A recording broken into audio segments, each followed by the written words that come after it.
So hi friends, this is Aditya and last time हमने start किया है एक playlist based on the various themes of UPSC.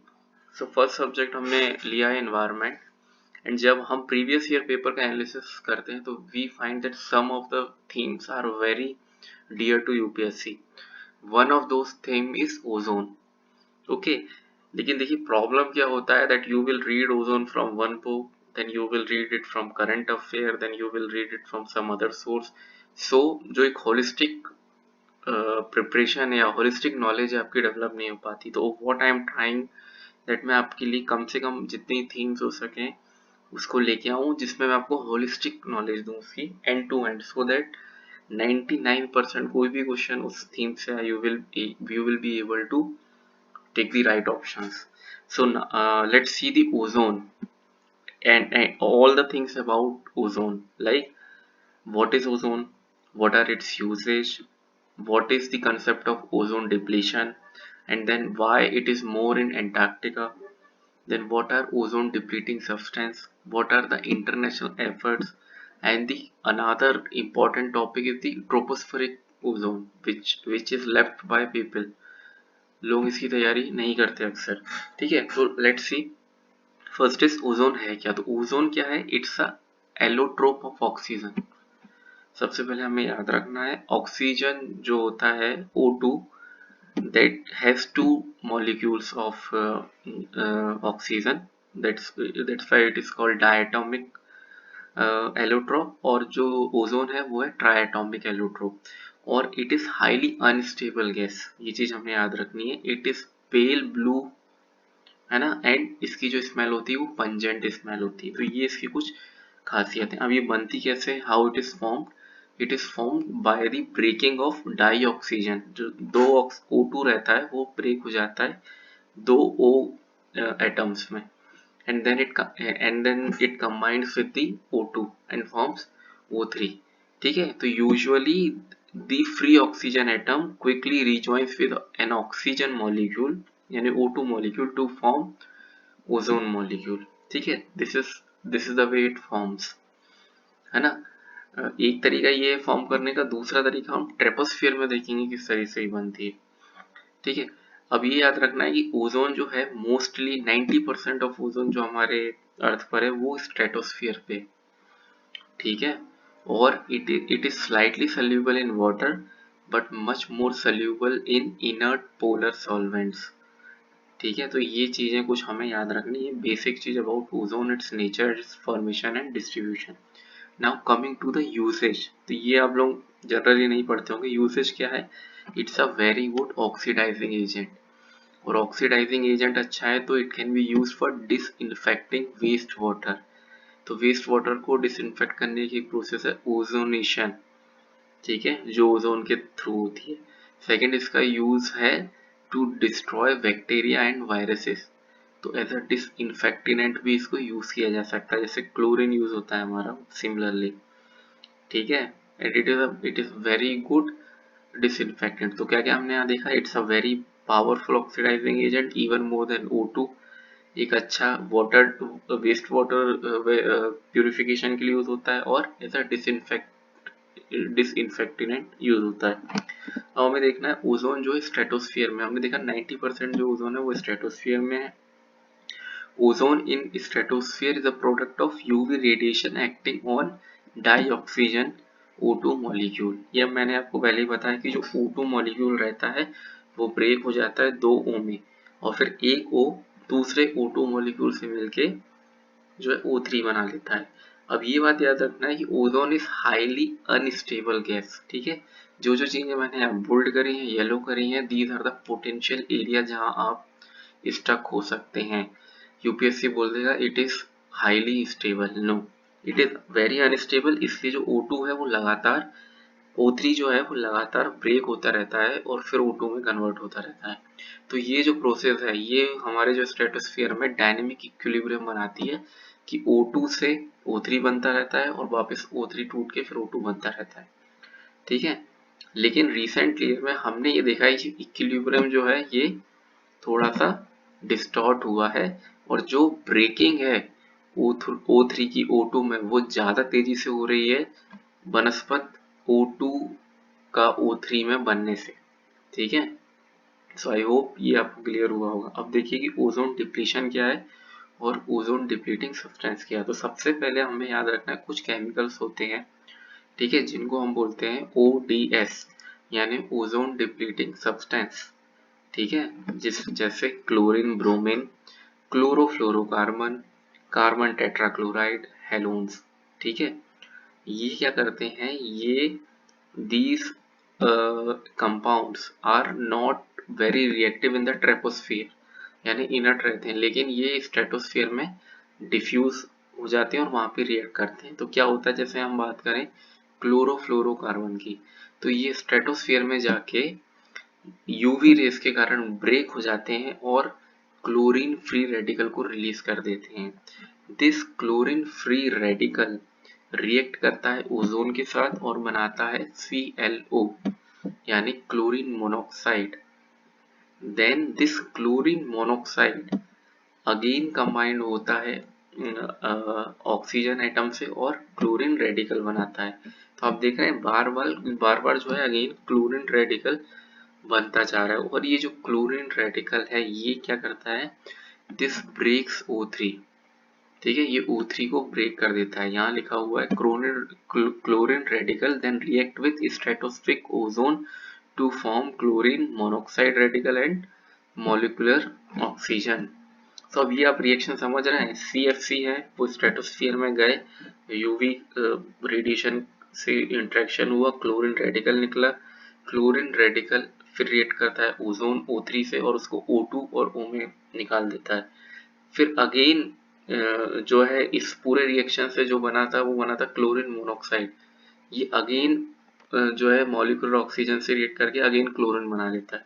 तो बार बार chlorine बनता जा रहा है और जितनी बार क्लोरीन बन रहा है वो अगेन एंड अगेन O3 को जो है तोड़ दे रहा है O2 और O में।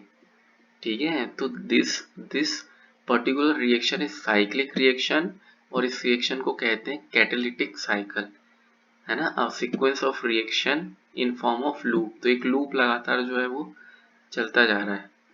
ठीक है, जैसे हम देखते हैं ना, एक साइकिल गिरती है, उससे दूसरी साइकिल गिरती है, तीसरी, तो ऐसे वो साइकिल गिरती ही जाती है। अब आप समझ लीजिए कि वो साइकिल को आपने जो है एक उसमें रख दिया है, एक सर्कल में रख दिया है। तो फर्स्ट साइकिल गिरेगी, फिर और उसके कारण एंड तक आखिरी साइकिल गिरेगी and then it will again come to first cycle. Okay, so something like that will happen. Now coming to the another question की आर्कटिक और एंटार्क्टिका, यहाँ पे ओजोन लेयर डिप्लीशन ज्यादा होता है, उसमें भी एंटार्क्टिका पे होता है। तो ऐसा क्यों, क्या है, तो एंटार्क्टिका पे ओजोन लेयर डिप्लीशन ज्यादा होने का कारण है क्योंकि वहाँ पे पोलर स्ट्रेटोस्फेरिक क्लाउड बनते हैं जिनको हम पोलर वर्टेक्स भी कहते हैं। तो पोलर वर्टेक्स जिनका एक और नाम है नेक्रेशियस क्लाउड और मदर ऑफ पर्ल, ये लो प्रेशर एरिया है जो स्ट्रेटोस्फीयर में बनते हैं और इनके पास बहुत ही कोल्ड एयर होती है और ये क्लाउड प्रोवाइड करते हैं सरफेस, जिस सरफेस पे क्लोरोफ्लोरोकार्बन जो है क्लोरीन को रिलीज कर सकते हैं। ठीक है, और जो ये पूरा प्रोसेस है वो हो सकता है। तो हम देख सकते हैं कैसे डिस्ट्रॉय करते हैं ओजोन को। They can destroy ozone by providing surface that converts benign form of chlorine into reactive and ozone destroying forms। एक तरीके से और ये डिस्ट्रॉय करते हैं ओजोन को by removing nitrogen compounds that moderates destructive impact of chlorine। तो जो नाइट्रोजन कंपाउंड है उनका काम होता है कि वो मॉडरेट करते हैं डिस्ट्रक्टिव इम्पैक्ट ऑफ क्लोरीन को।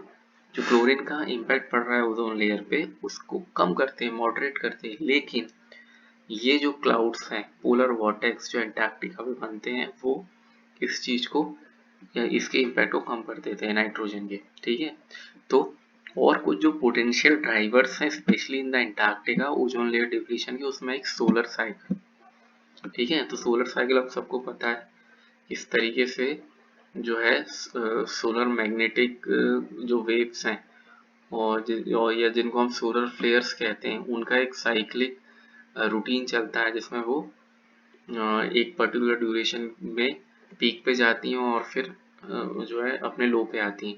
That is the solar cycle. ठीक है, तो डिटेल में we will read about it. तो सोलर साइकिल भी ओजोन डिप्लीशन में इम्पैक्ट करता है और वॉल्केनिक इरिप्शन भी करते हैं। ठीक है, क्योंकि ये रिलीज करते हैं वाटर वेपर को और सल्फर डाइऑक्साइड को। ठीक है, तो ये हमें याद रखना है। और ये कुछ एग्जांपल्स हैं जो पास्ट में हुए हैं, जैसे खूंगा टोंगा वॉल्केनो है टोंगन आर्कीपेलो में। इसके कारण जो है बहुत ज़्यादा हमने देखा कि इसका इम्पैक्ट पड़ा ओजोन लेयर डिप्लीशन में। सिमिलरली 1991 में mount Pinatubo in Philippines potentially led to significant ozone loss in stratosphere। ठीक है, कमिंग बैक टू डॉप्सन। अब डॉप्सन क्या होता है? डॉप्सन कुछ नहीं है, ये जो ओजोन की लेयर है जो ऊपर हमारे बनी हुई है स्ट्रेटोस्फीयर में, इस लेयर की कितनी मोटाई है, थिकनेस है, इसको नापने के लिए कोई यूनिट चाहिए, तो दैट यूनिट इज डॉप्सन। ठीक है, तो ये जो डॉप्सन है ये होता है 100 डॉप्सन को आप मिला दोगे तो ये 1 mm of sea level water के बराबर बनता है। ठीक है, और average thickness of ozone layer over earth कितनी है? 300 डॉप्सन यूनिट। अब देखिए इसका डिस्ट्रीब्यूशन कैसा है कि ओजोन की जो थिकनेस है वो 240 डॉप्सन यूनिट है इक्वेटर पे, और मैक्सिमम है 440 Dobson unit at high latitude in Arctic और 360 इन एंटार्क्टिक। तो हमने देखा कि एंटार्क्टिक में ऑलरेडी अभी सौ की डॉप्सन यूनिट्स जो है दे आर लोअर, मतलब जो ओजोन लेयर डिप्लीशन है वो ज़्यादा होता है वहाँ पे। ठीक है, इसलिए वहाँ पे we find that the ozone layer की जो थिकनेस है that is 360 Dobson unit only compare to 440 of Arctic. ठीक है, अब कब हम बोलेंगे कि ओजोन होल हो गया? आप लोगों ने बहुत सुना होगा ओजोन होल। तो ओजोन होल तब बोलते हैं जब डॉप्सन यूनिट्स 220 के नीचे चले जाए। ठीक है, तो ये कुछ हमें डॉप्सन के बारे में जानना है। Coming to next, what are the various international efforts या नेशनल एफर्ट्स भी इसमें इंक्लूडेड हैं जो हम ओजोन के लिए चला रहे हैं पूरी दुनिया में। तो एक तो है ओजोन डे मनाते हैं हम लोग 16 सितंबर को ईच ईयर, क्योंकि इस दिन साइन ये करा गया था मॉन्ट्रियल प्रोटोकॉल, है ना, जो फोर्स में आया था 1987 में। ठीक है, अब मॉन्ट्रियल प्रोटोकॉल क्या है? ये एक इंटरनेशनल एग्रीमेंट है। ठीक है, it is one of the rare treaties जो यूनिवर्सली रेटिफाइड। ठीक है, यानी जिसे सभी कंट्रीज ने जिसको एडॉप्ट किया, साइन किया और रेटिफाई भी किया। ठीक है, अब याद रखना है कि मॉन्ट्रियल प्रोटोकॉल है। देखिए प्रोटोकॉल्स जो है वो कन्वेंशन के अंदर आते हैं। ठीक है, सबसे पहले कन्वेंशन होता है। ठीक है, जैसे आपने सीबीडी सुना होगा, कन्वेंशन ऑन बायोलॉजिकल डाइवर्सिटी। उसके अंदर एक आता है आपका कार्टेजिना प्रोटोकॉल। ठीक है, तो जो प्रोटोकॉल्स हैं दे कम अंडर द कन्वेंशन। तो सिमिलरली मॉन्ट्रियल प्रोटोकॉल का कन्वेंशन कौन सा है? वीना कन्वेंशन 1995। ठीक है, और फिर प्रोटोकॉल का अमेंडमेंट एक हुआ है मॉन्ट्रियल प्रोटोकॉल का, जिसको कहते हैं किगाली अमेंडमेंट। ये कब हुआ था? 2016 में, और फोर्स में आया 2019 में। किगाली क्या है? ये रवांडा की कैपिटल है। ठीक है, रवांडा जो है एक अफ्रीकन कंट्री है। अब किगाली में हम देखिए मॉन्ट्रियल में क्या हुआ था, कुछ ओडीएस यानी ओजोन डिप्लीटिंग सब्सटेंस को आइडेंटिफाई किया था, जो हम नीचे देखेंगे, जिसमें एक आपको मैंने बताया क्लोरोफ्लोरोकार्बन, ऐसे और भी हैं। सो ये जो है आइडेंटिफाई किए गए और उसके सब्स्टिट्यूट कुछ बताए गए, जिसमें एक था हाइड्रोफ्लोरोकार्बन। अब जो ये हाइड्रोफ्लोरोकार्बन है, इनकी खासियत है कि ये ओजोन डिप्लीटिंग सब्सटेंस नहीं है, लेकिन बाद में ये पाया गया कि they are greenhouse gases, है ना, ये बहुत ज़्यादा पोटेंट ग्रीन हाउस गैसेस हैं और ग्लोबल वार्मिंग को इम्पेक्ट कर सकते हैं। इसलिए 2016 में किगाली अमेंडमेंट लाया गया। ठीक है, जिससे हमने ये इंश्योर किया कि ये जो HFC हैं इनको भी हमें हटाना होगा। ठीक है, तो इसमें क्या है कि by the middle of this century हमें HFC को कटेल करना है बाय एटलीस्ट 85%। 85% तक हमें इसको कम कर देना है। ठीक है, अब इसमें हर कंट्रीज के लिए अलग अलग टारगेट है। ठीक है, India has to achieve this target by 2047, by developed countries by 2036। ठीक है, अब इंडिया के टारगेट यहाँ पे लिखे हैं कि इंडिया को 4 स्टेप्स में ये करना है। 10% कम कर देना है 2032 तक, 20% 2037 तक। तो ये इतना याद करने की जरूरत नहीं है, आप एक मोटा मोटा याद रखिए कि 85% हमें कम करना है 2047 तक। ठीक है, और ये टारगेट सबके लिए इक्वल नहीं है, ये बात याद रखनी है। ठीक है, फिर अब कुछ फंडिंग से रिलेटेड, एक तो आपने पहले भी पढ़ा होगा ग्लोबल इन्वायरमेंट फैसिलिटी, तो वो it provide financial mechanism to various protocol. तो मॉन्ट्रियल को भी ये फंडिंग सपोर्ट देता है, लेकिन ये फॉर्मली लिंक्ड नहीं है।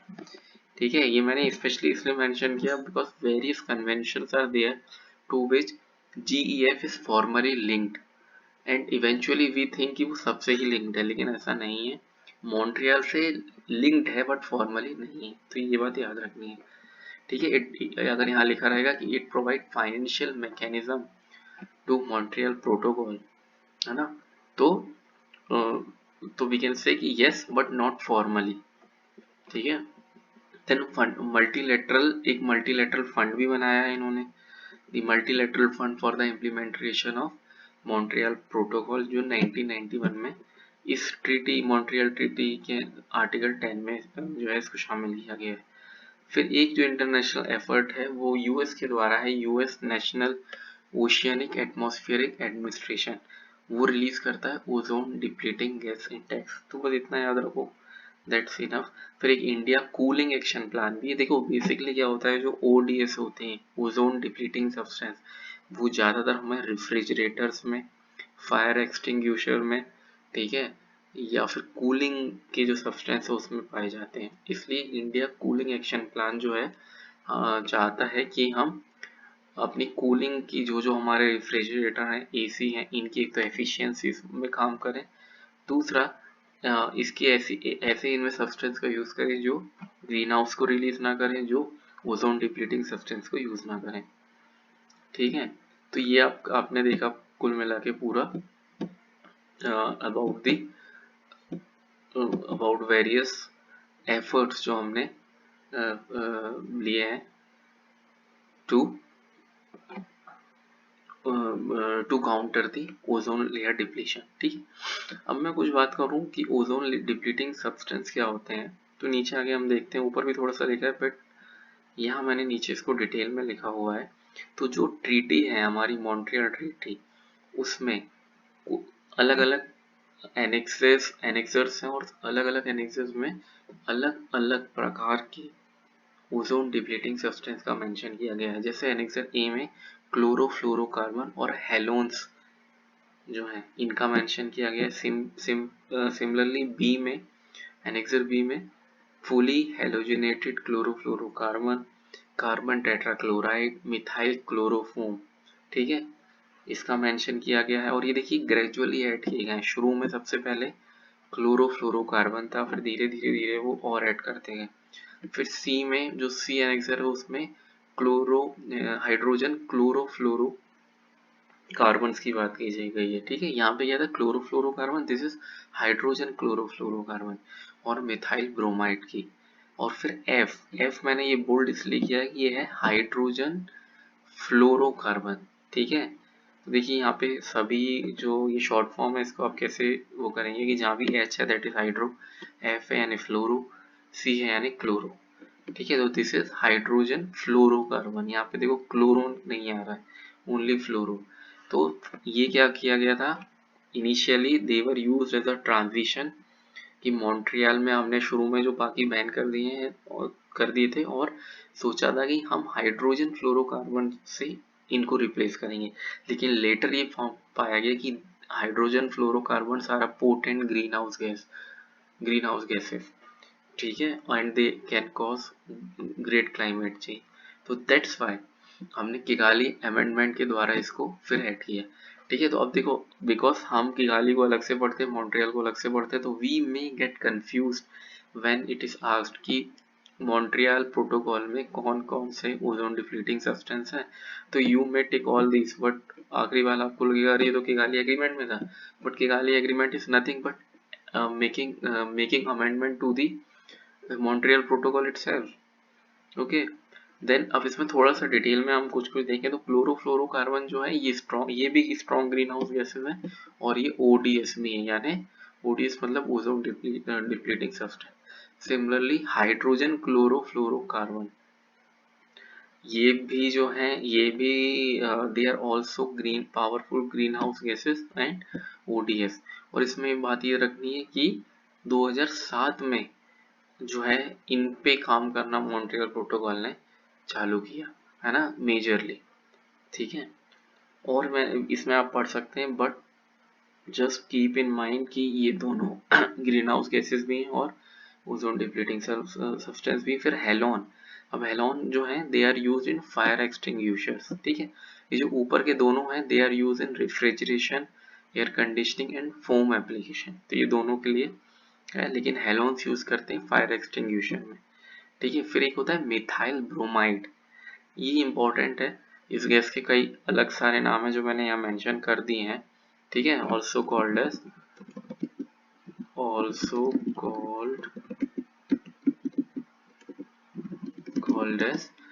Bromomethane, the methylated gas, methyl bromide, broccoli gas and biosignature gas.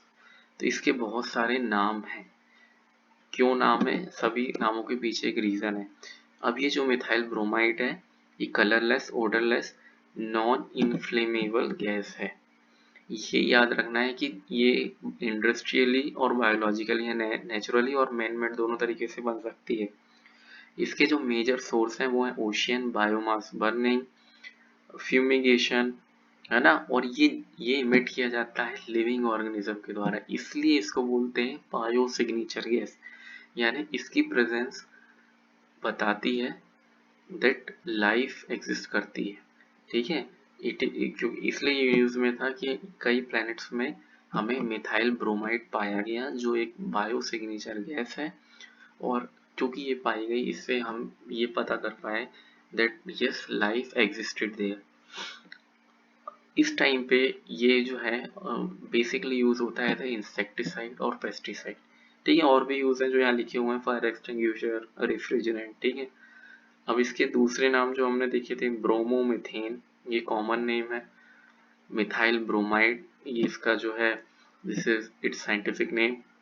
इसको ब्रोकली गैस भी बोलते हैं।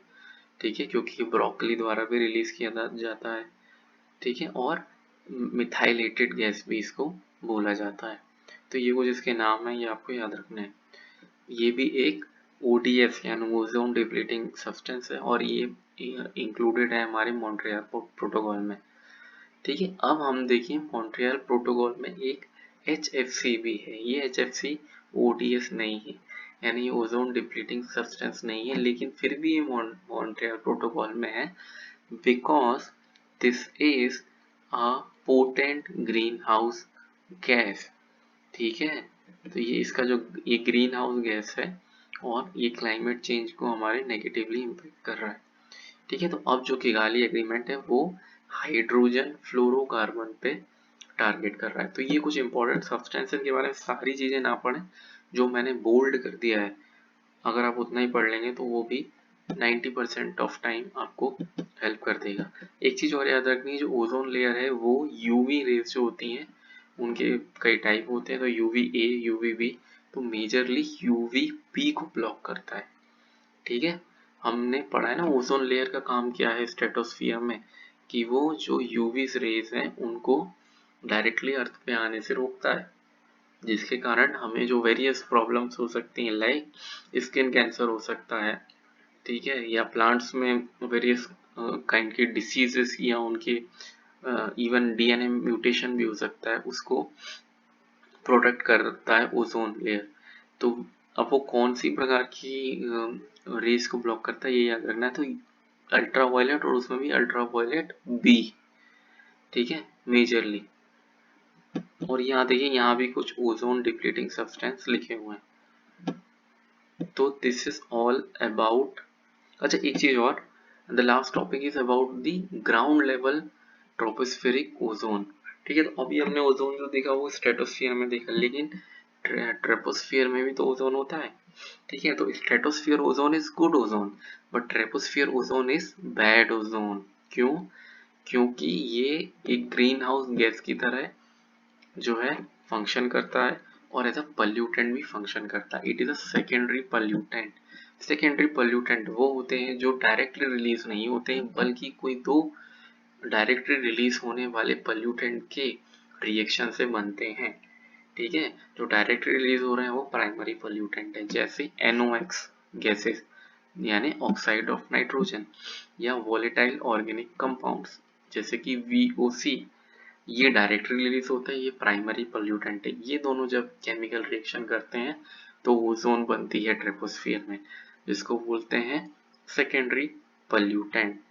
ठीक है, और ये बैड ओजोन है, क्योंकि स्ट्रेटोस्फियर की ओजोन गुड ओजोन है। ठीक है, और जैसे 22 यूपीएससी मेंस में फोटोकेमिकल स्मॉग के बारे में आया था। ठीक है, तो ये जो है ना troposphere ozone, it is a constituent of photochemical smoke. ठीक है, तो ये हमें कुछ चीजें जो है आपकी याद रखनी है। ठीक है,